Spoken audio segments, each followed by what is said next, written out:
ನಮಸ್ಕಾರ ವೀಕ್ಷಕರೇ, ಎಲ್ಲರಿಗೂ ಕುಸುಮ್ ಕಿಚನ್ಗೆ ಸ್ವಾಗತ. ಇವತ್ತು ನಾನು ಮನೆಯಲ್ಲೇ ಹೇಗೆ ಸಿಂಪಲ್ಲಾಗಿ ರೆಸ್ಟೋರೆಂಟ್ ಸ್ಟೈಲ್ ಪಾಲಕ್ ಪನ್ನೀರ್ ಮಾಡೋದು ಹೇಳ್ಕೊಡ್ತೀನಿ. ಇದಕ್ಕೆ ಬೇಕಾಗಿರುವ ಸಾಮಗ್ರಿಗಳು: ಒಂದು ಚಿಕ್ಕದಾಗಿ ಹೆಚ್ಕೊಂಡಿರೋ ಟೊಮೆಟೊ. ನಾನಿಲ್ಲಿ ಇಬ್ಬರಿಗಾಗುವಷ್ಟು ಪನ್ನೀರ್ ಮಾಡ್ತಾಯಿದ್ದೀನಿ. ಅದಕ್ಕಾಗಿ ಅಳತೆ ಹೇಳ್ತಾಯಿದ್ದೀನಿ. ಚಿಕ್ಕದೊಂದು ಟೊಮೊಟೊ, ಒಂದು ಈರುಳ್ಳಿ ಸಣ್ಣದಾಗಿ ಹೆಚ್ಕೊಂಡಿರೋದು, ಹಾಲಿನ ಕೆನೆ, ಫ್ರೆಶ್ ಹಾಲಿನ ಕೆನೆ. ನಾನಿಲ್ಲಿ ಫ್ರೆಶ್ ಆಗಿರೋ ಪಾಲಕ್ನ ನೀಟಾಗಿ ತೊಳೆದು ಇಟ್ಕೊಂಡಿದ್ದೀನಿ ನೋಡಿ. ನಾನಿಲ್ಲಿ ಒಂದು ಕಟ್ ಪಾಲಕ್ ಹಾಕ್ತಾಯಿದ್ದೀನಿ. ಇಬ್ಬರಿಗಾಗೋಷ್ಟು ಪನ್ನೀರಿಗೆ ಒಂದು ಕಟ್ ಪಾಲಕ್ ಹಾಕ್ತಾಯಿದ್ದೀನಿ. ನೀಟಾಗಿ ವಾಶ್ ಮಾಡಿ ಇಟ್ಕೊಂಬಿಡಿ. ಇದಕ್ಕೆ ಒಂದು ಸ್ವಲ್ಪ ಗೋಡಂಬಿ, ಹಸಿಮೆಣ್ಸಿನ್ಕಾಯಿ, ನಿಮ್ಗೆ ಖಾರ ಎಷ್ಟು ಬೇಕು ಅದು ನೋಡ್ಕೊಂಡು ಹಸಿಮೆಣ್ಸಿನ್ಕಾಯಿ ಹಾಕೋರಿ. ಶುಂಠಿ ಬೆಳ್ಳುಳ್ಳಿ ಪೇಸ್ಟು, ಸ್ವಲ್ಪ ಜೀರಿಗೆ, ಸ್ವಲ್ಪ ಕಸೂರಿ ಮೇಥಿ, ಸ್ವಲ್ಪ ಗರಂ ಮಸಾಲ, ಅರಿಶಿಣ ಪುಡಿ, ಉಪ್ಪು, ರುಚಿಗೆ ತಕ್ಕಷ್ಟು ಉಪ್ಪು, ಸ್ವಲ್ಪ ಸಕ್ಕರೆ. ಈ ಸಕ್ಕರೆ ಸಾಕೋದು ಮರಿಬೇಡಿ, ಯಾಕಂದ್ರೆ ಸ್ವಲ್ಪ ನಾರ್ತ್ ಇಂಡಿಯನ್ಸ್ ಸ್ವಲ್ಪ ಸಕ್ಕರೆ ಹಾಕಿದರೆ ಟೇಸ್ಟ್ ಚೆನ್ನಾಗಾಗುತ್ತೆ. ಮತ್ತು ಇದಕ್ಕೆ 2 ಲವಂಗ, ಒಂದು ಚಕ್ಕೆ, ಒಂದು ಏಲಕ್ಕಿ, ಒಂದು ಪಲಾವ್ ಎಲೆ, ಪನ್ನೀರ್ ಪೀಸಸ್ನ ಸಣ್ಣ ಸಣ್ಣ ಕಟ್ ಮಾಡ್ಕೊಂಡಿರೋದು. ಒಂದು ಪ್ಯಾನ್ ತೊಗೋಬೇಕು. ಆ ಪ್ಯಾನ್ ಸ್ವಲ್ಪ ಬಿಸಿ ಆದಮೇಲೆ ಇದಕ್ಕೆ ನಾವೇನು ಫ್ರೆಶ್ಶಾಗಿ ಆದಷ್ಟು ಫ್ರೆಶ್ ಪಾಲಕ್ ತೊಗೊರಿ, ಆವಾಗ ತುಂಬ ರುಚಿ ಆಗುತ್ತೆ. ಈ ಫ್ರೆಶ್ ಪಾಲಕ್ನ ನಾನು ನೀಟಾಗಿ ವಾಶ್ ಮಾಡ್ಕೊಂಡಿದ್ದೀನಿ. ಇದನ್ನು ಈ ಪ್ಯಾನಿಗೆ ಹಾಕಿಬಿಡ್ತೀನಿ. ಒಬ್ಬೊಬ್ರು ಏನು ಮಾಡ್ತಾರೆ, ನೀರು ಕುದಿಯೋಕ್ಕಿಟ್ಟು ಅದರಲ್ಲಿ ಪಾಲಕ್ ಹಾಕ್ತಾರೆ. ಬಟ್ ನಾನು ಡೈರೆಕ್ಟಾಗಿ ಮಾಡ್ತೀನಿ, ಇದೂ ಚೆನ್ನಾಗಾಗುತ್ತೆ. ಈ ಪಾಲಕ್ ಸ್ವಲ್ಪ ಎಣ್ಣೆ ಏನೂ ಹಾಕೋಂಗಿಲ್ಲ, ಸುಮ್ಮನೆ ಹಿಂಗೆ ಫ್ರೈ ಮಾಡ್ಕೋಬೇಕು. ಅದು ಅದಾಗಿನ ನೀರಿನ ಅಂಶ ಎಲ್ಲ ಹೋಗಿ ಸ್ವಲ್ಪ ಮೆತ್ತಗಾಗಿ ಕ್ವಾಂಟಿಟಿ ಕಡಿಮೆ ಆಗುತ್ತೆ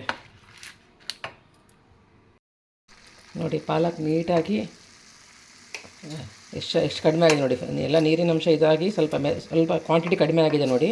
ಇದಿಷ್ಟು ಹಿಂಗೆ ಆದಮೇಲೆ ಇದಕ್ಕೆ ಸ್ವಲ್ಪ ನಾವು ಏನು ಗೋಡಂಬಿ, ಹಸಿಮೆಣ್ಸಿನ್ಕಾಯಿ ಹಾಕ್ಕೊಡಿ. ಸ್ವಲ್ಪ ಇದರಲ್ಲೇ ಒಂದು 2 ನಿಮಿಷ ಹಿಂಗೆ ಫ್ರೈ ಮಾಡ್ಕೊಂಬಿಡಿ. ಈ ಪನ್ನೀರ್ನ ಒಂದು 10 ನಿಮಿಷದಲ್ಲಿ ಮಾಡ್ಬೋದು. ಸೇಮ್ ಹೋಟ್ಲ್ ಟೈಪೇ ಇರುತ್ತೆ, ತುಂಬಾ ರುಚಿ ಇರುತ್ತೆ. ಒಂದು ಟ್ರೈ ಮಾಡಿ ನೋಡಿ. ಈ ರೀತಿ ನೋಡಿ, ಈಗೆಲ್ಲ ಆಗಿದೆ. ಇದು ಸುಮ್ಮನೆ ಒಂದು 2 ನಿಮಿಷ ಫ್ರೈ ಮಾಡ್ಕೋಬೇಕು, ಗೋಡಂಬಿ, ಹಸಿಮೆಣ್ಸಿನ್ಕಾಯಿ ಅದ್ರ ಜೊತೆಗೆ. ಇದು ಸ್ವಲ್ಪ ಪಾಲಕ್ನ ಸ್ವಲ್ಪ ತಣ್ಣಗಾಗಕ್ಕೆ ಬಿಡಬೇಕು.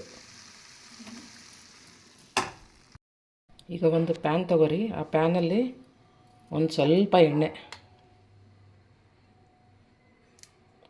ಎಣ್ಣೆ, ಇದಕ್ಕೆ ನಾನು ಸ್ವಲ್ಪ ಬೆಣ್ಣೆ ಹಾಕ್ತಾಯಿದ್ದೀನಿ. ನೀವು ಬೆಣ್ಣೆ ಹಾಕಲಿಲ್ಲದ್ರೆ ಬರೀ ಎಣ್ಣೆಯಲ್ಲೂ ಮಾಡ್ಕೋಬೋದು.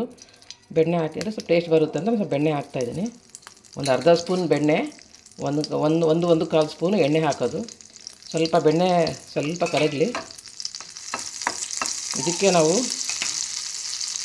ಸ್ವಲ್ಪ ಜೀರಿಗೆ, ಒಂದು 1/4 ಚಮಚ ಜೀರಿಗೆ. ಇಲ್ಲಿ ನಾನೇನು ಪಲಾವ್ ಎಲೆ, 2 ಲವಂಗ, ಒಂದು ಚಕ್ಕೆ, ಒಂದು ಏಲಕ್ಕಿ ತೊಗೊಂಡಿದ್ರೆ ಅದನ್ನು ಹಾಕಬೇಕು. ಹಾಕಿ ಒಂದು 2 ನಿಮಿಷ ಫ್ರೈ ಮಾಡ್ಕೊರಿ. ತುಂಬ ಹೊತ್ತೇನು ಬೇಡ, ಮತ್ತು ಎಲ್ಲ ಮಸಾಲೆ ಎಲ್ಲ ಇದಾಗಿಬಿಡುತ್ತೆ, ಒತ್ತೋಗ್ಬಿಡುತ್ತೆ. ಇದಾದಮೇಲೆ ಇದಕ್ಕೆ ಒಂದು ಮೀಡಿಯಮ್ ಸೈಜ್ ಈರುಳ್ಳಿನ ಚಿಕ್ಕದಾಗಿ ಹೆಚ್ಕೊಂಡಿರ್ಬೇಕು, ಅದನ್ನು ಹಾಕಬೇಕು. ಹಾಕಿ ಒಂದು 2 ನಿಮಿಷದ ಕಾಲ ಸ್ವಲ್ಪ ಕಂದು ಬಣ್ಣ ಬರೋ ತನಕ ಫ್ರೈ ಮಾಡ್ಕೋಬೇಕು. ಇದಕ್ಕೆ ನಾವೇನು ಶುಂಠಿ ಬೆಳ್ಳುಳ್ಳಿ ಪೇಸ್ಟ್ ಮಾಡ್ಕೊಂಡಿದ್ದೆ ಅದನ್ನು ಹಾಕಿಬಿಡ್ಬೇಕು. ಇದ್ರ ಜೊತೆಗೇ ಅದು ಹಸಿ ವಾಸನೆ ಎಲ್ಲ ಹೋಗಬೇಕು. ತುಂಬಾ ಈಸಿಯಾಗಿ ಮಾಡ್ಕೋಬೋದು ಮನೆಯಲ್ಲೇ, ತುಂಬ ಟೈಮ್ ಏನೂ ಹಿಡಿಯಲ್ಲ.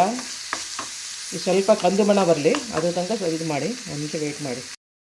ಇದು ಸ್ವಲ್ಪ ಅರಿಶಿಣ ಪುಡಿ, ಒಂದು ರುಚಿಗೆ ತಕ್ಕಷ್ಟು ಉಪ್ಪು, ಒಂದು ಸ್ವಲ್ಪ ಚಿಟಿಕೆ ಸಕ್ಕರೆ ಹಾಕ್ತೀನಿ. ಹಾಕಿ ಒಂದು 2 ನಿಮಿಷದ ಕಾಲ ನೀಟಾಗಿ ಫ್ರೈ ಮಾಡ್ಕೊರಿ. ಈಗ ನಾನು ಪಾಲಕ್ಕು ಮತ್ತು ಗೋಡಂಬಿ, ಹಸಿಮೆಣ್ಸಿನ್ಕಾಯಿ ಫ್ರೈ ಮಾಡ್ಕೊಂಡಿದ್ನಲ್ಲ, ಅದು ತಣ್ಣಗಾಗಿದೆ. ಅದು ಸಣ್ಣ ಮಿಕ್ಸರ್ ಜಾರಲ್ಲಿ ಹಾಕ್ಕೊಂಡು ಅದನ್ನು ನೀಟಾಗಿ ಗ್ರೈಂಡ್ ಮಾಡ್ಕೊಂಡ್ಬಿಡ್ತೀನಿ ನೋಡಿ. ನಾನೀಗ ಮಿಕ್ಸರಲ್ಲಿ ನೀಟಾಗಿ ಗ್ರೈಂಡ್ ಮಾಡ್ಕೊಂಡ್ಬಿಟ್ಟಿದ್ದೀನಿ. ಈ ರೀತಿ ನೈಸಾಗಿ ಪೇಸ್ಟ್ ಮಾಡ್ಕೊರಿ. ಸ್ವಲ್ಪ ಏನಾದರೂ ಗಟ್ಟಿ ಅಂದರೆ ಸ್ವಲ್ಪ ನೀರು ಹಾಕ್ಕೊಂಡು ಗ್ರೈಂಡ್ ಮಾಡ್ಕೊಂಬಿಡಿ ನೋಡಿ. ಈಗ ಪಾಲಕ್ಕು, ಹಸಿಮೆಣ್ಸಿನ್ಕಾಯಿ, ಗೋಡಂಬಿ ಪೇಸ್ಟ್ ರೆಡಿ ಆಗಿದೆ. ಇದು ನೋಡಿ, ಈಗ ಸ್ವಲ್ಪ ಕಂದು ಬಣ್ಣಕ್ಕೆ ಬಂದಿದೆ ಈರುಳ್ಳಿ. ಹಿಂಗೆ ಬಂದಮೇಲೆ ಇದಕ್ಕೆ ಈರುಳ್ಳಿ ಹಾಕಿ, ನಾನು ಸಣ್ಣ ಚಿಕ್ಕದಾಗಿರೋ ಈರುಳ್ಳಿ ಹೆಚ್ಕೊಂಡಿದ್ದೀನಿ. ಇದನ್ನು ಹಾಕಿ ಒಂದು 2 ರಿಂದ 3 ನಿಮಿಷದ ಕಾಲ ಚೆನ್ನಾಗಿ ಮ್ಯಾಶ್ ಆಗಬೇಕು. ಅದನ್ನು ಟೊಮೊಟೊ ಜೊತೆಗೆ ಅದ್ರ ತನಕ ಫ್ರೈ ಮಾಡಬೇಕು ಇದನ್ನು ನೋಡಿ. ಟೊಮೊಟೊ ಈಗ ನೀಟಾಗಿ ಚೆನ್ನಾಗಿ ಬೆಂದಿದೆ. ಇದರ ನೀಟಾಗಿ ಚೆನ್ನಾಗಿ ಬೆಂದಮೇಲೆ ಇದಕ್ಕೆ ನಾವೇನು ಪಾಲಕ್ನ ಗ್ರೈಂಡ್ ಮಾಡ್ಕೊಂಡಿದ್ವಲ್ಲ, ಅದು ಸ್ವಲ್ಪ ನೀರು ಹಾಕ್ಕೊರಿ. ನೀರು ಹಾಕ್ಕೊಂಡು ಅದೆಲ್ಲ ನೀಟಾಗಿ ಟ್ರಾನ್ಸ್ಫರ್ ಮಾಡ್ಕೊಂಬಿಡಿ.